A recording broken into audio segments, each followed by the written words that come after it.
Hello everyone, আসসালামু আলাইকুম। নতুন একটি ভিডিওতে সবাইকে ওয়েলকাম জানাচ্ছি। সেদিন আমরা রাত 10:30টার দিকে মাওয়াঘাটের উদ্দেশ্যে রওনা দিয়েছিলাম।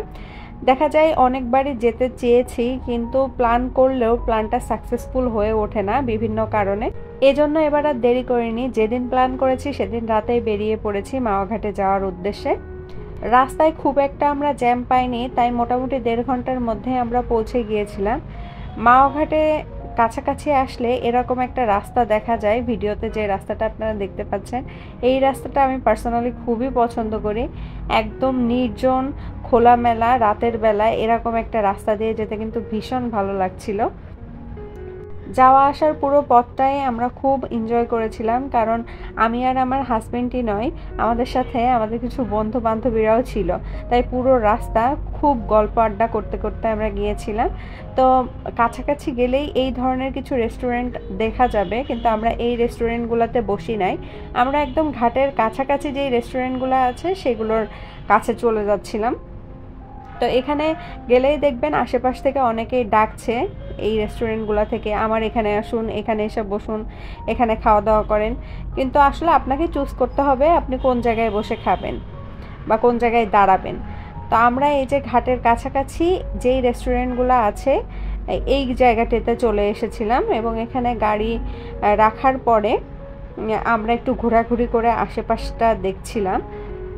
রাতের বেলা মাওয়াঘাট খুবই জমজমাট থাকে, আশেপাশে একদম মেলার মতো পরিবেশ ছিল। মেলাতে গেলে আমরা যেরকম চারিপাশে রং বেরঙের বিভিন্ন ধরনের দোকান দেখতে পাই, ঠিক সেরকমটাই দেখছিলাম। তো আমরা ঘুরে ঘুরে কোন দোকানে কি পাওয়া যাচ্ছে এগুলো দেখছিলাম, টুকটাক কিছু শপিংও করেছিলাম। যারা মাওয়াঘাটে ঘুরতে গিয়েছেন তারা সেখানকার পরিবেশ পরিস্থিতি সব কিছু সম্পর্কেই জানেন, আর যারা জান নাই তাদের জন্যই মূলত এই ভিডিওটি করা। তো এখানে আমরা আরও কিছু দোকান দেখছিলাম যেগুলোতে বাচ্চাদের খেলনা ছিল, বেত বা বাঁশের হরেক রকমের জিনিস ছিল। এইগুলোকে সাধারণত শের বলা হয়ে থাকে। ছোট সাইজের এবং বড় সাইজের দুই সাইজেরই ছিল। এগুলো দিয়ে চাল মাপা হয় সাধারণত। আমার কাছে মনে হয়েছে এখানে প্রত্যেকটা জিনিসের প্রাইস অনেক বেশি। আমরা সাধারণত মার্কেট থেকে একটা জিনিস যেই দামে কিনি তার থেকে এখানে প্রতিটা জিনিসের দাম মিনিমাম 50 থেকে 60 টাকার বেশিই ছিল। এখানে কিছু ছোট ছোট পুতুল দেখতে পেয়েছিলাম, পকেমন, পান্ডা, এগুলো বেশ ভালো লাগছিল দেখতে। তো যেই দোকানগুলো আমরা ঘুরে ঘুরে দেখছিলাম আমি শর্ট শর্ট ক্লিপ নিয়ে রেখেছিলাম ভিডিওতে অ্যাড করব বলে, যাতে আপনাদের বুঝতে সুবিধা হয় যে কেমন দোকান ছিল এবং কি কি পাওয়া যাচ্ছিল সেখানে। এখানে ছিল একটা কাঠের দোকান, মানে কাঠ দিয়ে তৈরি বিভিন্ন শিল্পের দোকান। তো ওনারা এখানে কাঠে খোদাই করে নাম লিখে দেন। আপনি আপনার নাম বললে ওনারা নামটা এই কাঠের উপরে সুন্দর করে লিখে দিবেন, এছাড়া রঙও করে দেবেন বললে, এবং নাম অনুযায়ী নামটা ছোট কি বড় সেই অনুযায়ী তারা প্রাইসটা রাখেন। অনেকগুলো পানের দোকানও ছিল, পানের দোকানে বিভিন্ন ধরনের পান মশলা দিয়ে পান বিক্রি করছিলেন। এছাড়া মৃৎশিল্পের দোকান ছিল, অনেক ধরনের প্লাস্টিকের ফুল ছিল সুন্দর সুন্দর, এবং ফুলের সাথে ফুলদানিও পাওয়া যাচ্ছিল। এখানে মেয়েদের বিভিন্ন কসমেটিক্সের আইটেম ছিল। এছাড়া পাশে আরও একটা মৃৎশিল্পের দোকান পেয়েছিলাম, যেখানে ফুলদানি, গ্লাস, মগ, বিভিন্ন ধরনের জিনিস আর কি, চায়ের কাপ, এগুলো ছিল। এগুলো বেশ সুন্দর ছিল, কিন্তু দাম অনেক বেশি ছিল, যেটা আমি এর আগেও বললাম। এছাড়া আরও কিছু দোকান ছিল যেগুলোতে ঝালমুড়ি, ফুচকা, চটপটি, বিভিন্ন ধরনের ভর্তা মাখা বিক্রি হচ্ছিল। আপনারা চাইলে সেগুলো খাইতে পারেন। তো আমরা যেহেতু যেতে যেতেই 12টা বেজে গিয়েছিল, তাই আর এই ধরনের খাবারগুলো ট্রাই করিনি, একবারেই আমরা রেস্টুরেন্টে বসে খাবার ট্রাই করেছিলাম। এই দোকানটাতে আবার বাঁশ এবং বেতের তৈরি বিভিন্ন ধরনের জিনিস ছিল। এগুলো মূলত ঘর সাজানোর জিনিস। যারা ঘর ডেকোরেশন করতে চান সুন্দর করে, তারা এই ধরনের জিনিসগুলো নিয়ে বাসায় সাজিয়ে রাখতে পারেন। তারপরে এই যে আমরা পদ্মার পাড়ে চলে এসেছি। দূর থেকে কিন্তু যেই লাইট জ্বলছে দেখতে পাচ্ছেন রাস্তার মতো, ওটা হচ্ছে পদ্মা সেতু। তো পদ্মা সেতুটাও দেখা হয়ে গেল। এরপর আমরা একটা রেস্টুরেন্ট সিলেক্ট করলাম খাবো বলে। এই যে এই রেস্টুরেন্টটাতে আমরা খেয়েছিলাম। এই রেস্টুরেন্টটা চুজ করার একটা কারণ হচ্ছে এটা সাজানোটা আমাদের বেশ ভালো লেগেছিল। আর এছাড়া আর একটা বিষয় হচ্ছে এই জায়গাটিতে বসলে একদম পদ্মার সেতুর যে ভিউটা আছে সেটা সুন্দরভাবে দেখা যাচ্ছিল। এই যে আমি আপনাদেরকে দেখাচ্ছি, দেখুন ওই যে দূরে পদ্মা সেতু একদম স্পষ্ট কিন্তু দেখা যাচ্ছে। তো আমরা এই টেবিলটাতেই বসেছিলাম এবং এখান থেকে বাইরের সৌন্দর্য উপভোগ করছিলাম। সুন্দর বাতাস আসছিল, মানে ঠান্ডা বাতাস।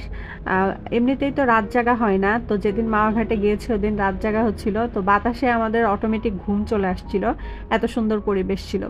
যাই হোক, রেস্টুরেন্ট তো চুজ করলাম, বসলামও, এখন তো আমাদের খাবার অর্ডার করতে হবে।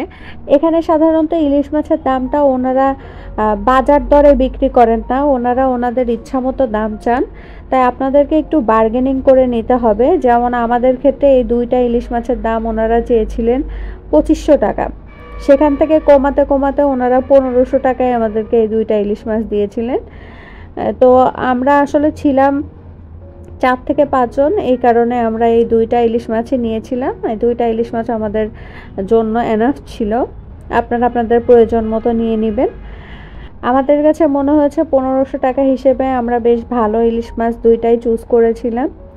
তো এখানে সব কিছু কিন্তু ওনারা লাইভে করেন, মানে কাটা ধোয়া রান্না করা সব কিছু আপনাদের সামনেই করে দেবে। ইভেন আপনারা যদি চান এগুলোর ভিডিও করতে, ওনাদেরকে বললে ওনারা ভিডিও করতে দিবে। তো আমরা যে 2টা ইলিশ মাছ নিয়েছিলাম সেই 2টা আমাদের সামনেই ভালো করে কেটে ধুয়ে পরিষ্কার করে দিচ্ছিলেন। এখানে আমরা বেগুন ভাজাও নিয়েছিলাম, তো বেগুন সুন্দর করে কেটে রেখেছিলেন। আর এখানে একটা ভাইয়া মাছগুলো ভালো করে আঁশ পরিষ্কার করে নিচ্ছে, এরপর আমাদের সামনেই আর কি উনি কেটেছিলেন। ইলিশ মাছ 2টার আঁশ ছাড়ানো হয়ে গিয়েছে, এখন সুন্দর করে কেটে নিচ্ছেন। আমরা মাছ কাটতে গেলে মাছ কাটতে আমাদের কত সময় লাগে, কিন্তু এনারা এত বেশি প্রফেশনাল যে 2টা মাছ কাটতে ওনার মনে হয় 2 মিনিট সময়ও লাগে নাই। তা আসলে মানুষ যে যেই কাজটা করে সেই কাজেই দক্ষ হয়ে যায় আর কি, এক্সপিরিয়েন্স ম্যাটার্স। তো যাই হোক, এই যে মাছগুলো কাটা হয়ে গেল সুন্দর করে, উনি পরিষ্কার করে ধুয়ে আনছিলেন। এরপর আমাদের সামনেই সব কিছু তৈরি করবেন। তো এই যে বেগুন এবং মাছগুলোতে উনি হলুদ ছিটিয়ে নিচ্ছেন, এরপরে একটু লবণ পানি দিয়ে নিলেন। এখন খুব ভালোভাবে গামলাটা ঝাঁকিয়ে ঝাঁকিয়ে মাখিয়ে নিচ্ছিলেন। ইলিশ মাছে কিন্তু ডিম হয়েছিল, তো ডিমের অংশটাতেও উনি হালকা করে হলুদ এবং লবণ মাখিয়ে নিলেন। আমি একটু কাছ থেকে আপনাদেরকে দেখাচ্ছি, দেখুন খুব ভালোভাবে কিন্তু মশলার সাথে বেগুন এবং মাছ মাখানো হয়ে গিয়েছে। এখন যে কড়াইটাতে ভাজবেন, কড়াইটা একটা পরিষ্কার কাপড় দিয়ে মুছে নিয়েছেন।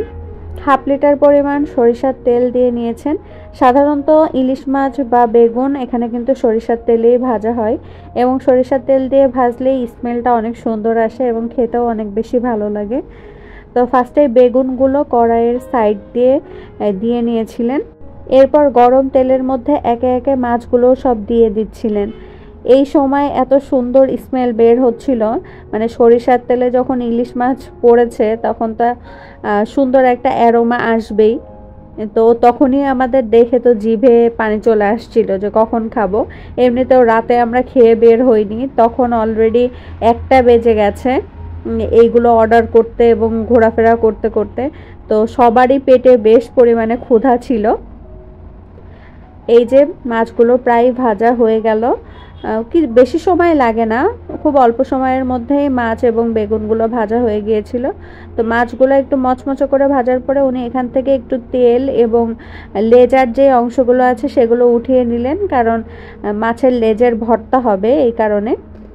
তো এই সাইডে মাছগুলো আর একটু ডিপ ফ্রাই হতে হতে উনি ওই সাইডে পাটাতে করে ইলিশ মাছের যে লেজগুলো নিয়েছিলেন সেগুলো একটু ম্যাশ করে নিচ্ছিলেন। তারপরে একটা পাত্রে উঠিয়ে নিলেন এবং এর ভিতরে শুকনা মরিচের গুঁড়া, পেঁয়াজ এবং অল্প কিছু মশলা দিয়ে হাতের সাহায্যে খুব সুন্দর করে ইলিশ মাছের লেজের ভর্তাটা মাখিয়ে নিলেন। ইলিশ মাছের লেজের ভর্তা কিন্তু খেতে দারুণ মজার হয়, যারা খেয়েছেন তারা তো জানেন, যারা খাননি তারা কিন্তু বাসায় ট্রাই করে দেখবেন। মাছটা, ইলিশ মাছের লেজটা খুব ভালো করে মুচমুচা করে ভেজে কাঁটাগুলো বেছে নিয়ে জাস্ট শুকনা মরিচ এবং পেঁয়াজ লবণ দিয়ে ভর্তা করে নিলেই হবে। এটা দিয়ে 1 প্লেট ভাত খেয়ে ফেলা যায়, আর কিছুই লাগে না। তো তো মাছগুলো ভাজা হয়ে গিয়েছে, এখন উঠিয়ে নিলেন, ডিমগুলো উঠিয়ে নিলেন। এখন বেগুনগুলো যেগুলো সাইডে রেখে দিয়েছিলেন সেগুলো তেলের মধ্যে দিয়ে একটু ডিপ ফ্রাই করে নিচ্ছেন। এই যে দেখুন মাছগুলো কতটা মচমচে করে ভাজা হয়েছে, তা হয়তো আপনারা ভিডিওর এই অংশ দেখলেই বুঝতে পারছেন। এইগুলোর মানে কাটাও বাছা লাগবে না, এরকম এমনিই চিবিয়ে খেয়ে ফেলা যাবে। তো আমাদের তো বেশ ক্ষুধা লেগে গিয়েছিল, সব কিছু ওনারা রেডি করে টেবিলে দিয়ে দিলেন।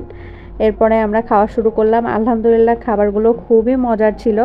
প্লেন রাইস নিয়েছিলাম, ডাল নিয়েছিলাম, বেগুন ভাজা আর ইলিশ মাছ ভাজা তো ছিলই, সাথে বিভিন্ন ধরনের ভর্তার আইটেম ছিল, এছাড়া সালাদ ছিল। এগুলো দিয়েই আমরা রাতের ডিনারটা করেছিলাম। প্রায় 1:30 বেজে গিয়েছিল আমাদের ডিনার করতে করতে। আর এই যে আমাদের ইন টোটাল বিল এসেছিল 2600 টাকা। তো আলহামদুলিল্লাহ যেটা এসেছে বিল এটা ঠিকই ছিল মনে হয়েছে আমাদের কাছে।